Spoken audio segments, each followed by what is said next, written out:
Now we get into the big mama. All right, ladies and gentlemen, boys and girls, this is one of the biggest lectures we're going to have in our psychiatric course here. You have your TCAs, your SSRIs, your MAOIs, as well as your atypical antidepressants. Woo! Now these are all considered under the classification of antidepressants, okay? So you have your anti-anxiety, your antidepressants, as well as your antipsychotics. So keep them separated, those three classes, okay? So get a piece of paper out because, guys, we're going to go one by one, really breaking down everything. And one more thing before we start. The biggest thing here is patho, guys, honestly. If you have not seen the introduction of the psychiatric medication video, it's only like 10 minutes. If you haven't seen it, go back and watch it because the biggest thing is the way that these drugs work. The way these drugs work, and I always preach to you guys, pathophysiology. If you don't know the patho, everything else is not going to make sense. It's going to be a memorization game, and it shouldn't be that way. So memorize and understand the patho, then everything else will make sense. So let's get into it. So our first one is our TCAs, which is known as our first generation antidepressants. It's what's known as your tricyclic antidepressants. And I kind of remember this as a TSA. If you guys have ever taken a flight somewhere, you would have to go through TSA security, and it's really slow. It's really drawn out, and the security process really lags. So TCAs are very slow in terms of getting to their therapeutic range. Usually takes a few weeks, if not 6 to 8 weeks, to get to their therapeutic range, which we'll get into, okay? Now, if you guys want to go ahead and write the names of these down, I circled the most common one that you will probably be tested on, and you will probably be giving in the, the clinical setting. So go ahead and pause the video, and you can write these down on a note card. But we're going to be going over the patho next. So pause it. If you don't pause it, I'm going to move over. Here we go. All right. What I recommend you guys to do is write down on a note card your patho, okay? So dopamine, norepinephrine, serotonin. Write down your little acronyms here, DOPE and SER. Because the more you go over this, the more it'll make sense, okay? So your norepinephrine, there's a block in the reuptake. So what we're doing is we're slowing down the communication of these neurons from communicating with each other. So also with serotonin, we are slowing down the communication problem. It's basically a prolonging of the neurotransmitters. So one side of the phone call is being delayed to the other connection because we're blocking these reuptake transmitters, okay? So with our norepinephrine, and then now we're trying to remember, what does norepinephrine do? Well, remember norepinephrine is that catecholamine, also known as Levophed in our pharmacology. Levophed or leave 'em dead, right?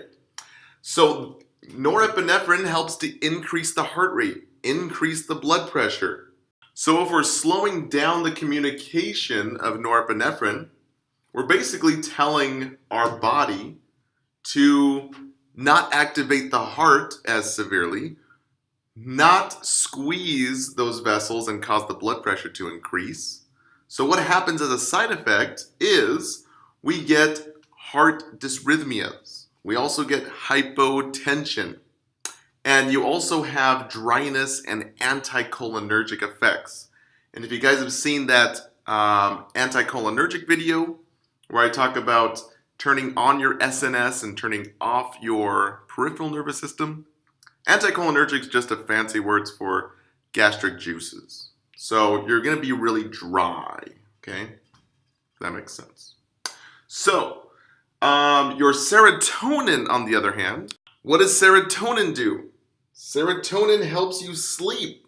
It helps you have emotion, and it also helps your memory, helps you to remember things. So, if your patients are going to have a serotonin discommunication, so the patient education, remember the TCA is just like your TSA, airport security. It's very slow, very long and drawn out. You know, you have to wait in line, take your shoes off, take your belt off, make sure you don't have any gum, tissue paper inside your pockets. Oh my gosh, it's so long. So that's why it's very slow acting. It takes 6 to 8 weeks. Now, some books I found that they're like, okay, it takes 2 to 4 weeks. But the majority, I used 3 NCLEX books. 2 of them said 6 to 8 weeks. So depending on your instructor, how they want you to learn. Okay. So it's very slow for your max therapeutic levels. Just like airport security is very slow. Now, the thing with our antidepressants, mainly with our TCAs, but I mean, honestly, it could be with any of the drugs. We're monitoring for suicide ideations. Usually in the first month, when your patients are on antidepressant medications, they're going to start feeling better. And big NCLEX question, big test questions always say, if your patients are feeling better and want to go home, what are you going to monitor for? And you're thinking like, oh, discharge planning. No, don't. It's always suicide ideations. And now you're thinking like, oh my gosh, suicide? They're feeling better. Why are they having suicide thoughts? The thing is, they're coming out of major depression. Oh my gosh, suicide? They're feeling better. Why are they having suicide thoughts? The thing is, they're coming out of major depression. So major depression, they wouldn't want to do anything. They just want to sit like a lump on a log, not do anything. Now they're feeling a little bit better. They're still depressed. So they might have energy to do something about feeling depressed and might have enough energy to carry out their thoughts of killing themselves. Okay, so that's why we monitor suicide ideations, because your patients are coming out of major depression and having more energy to probably carry out their suicidal fantasies. So this is huge. If there's anything that you remember or take away from this, we have created the first psychiatric course for simple nursing called Psychiatric 101.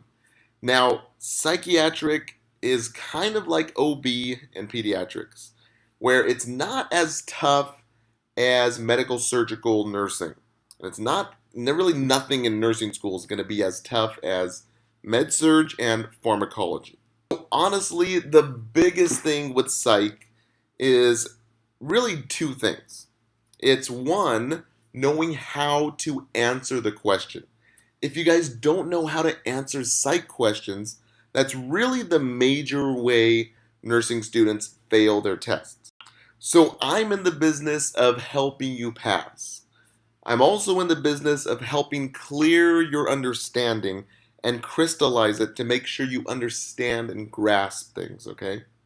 Now, the biggest thing about this psych course is I focus directly on the struggle points. Pretty much the reasons why nursing students fail. First one is because of the questions themselves. So I include NCLEX style test questions and I walk you through how to answer the test questions. Number 2 is I also include pharmacology, because really, pharm stinks. Pharm is really horrible, makes you want to quit nursing school.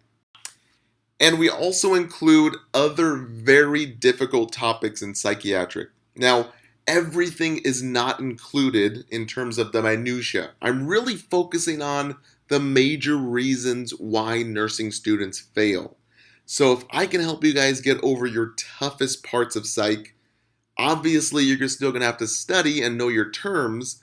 It's not going to be as difficult as med-surg or pharmacology.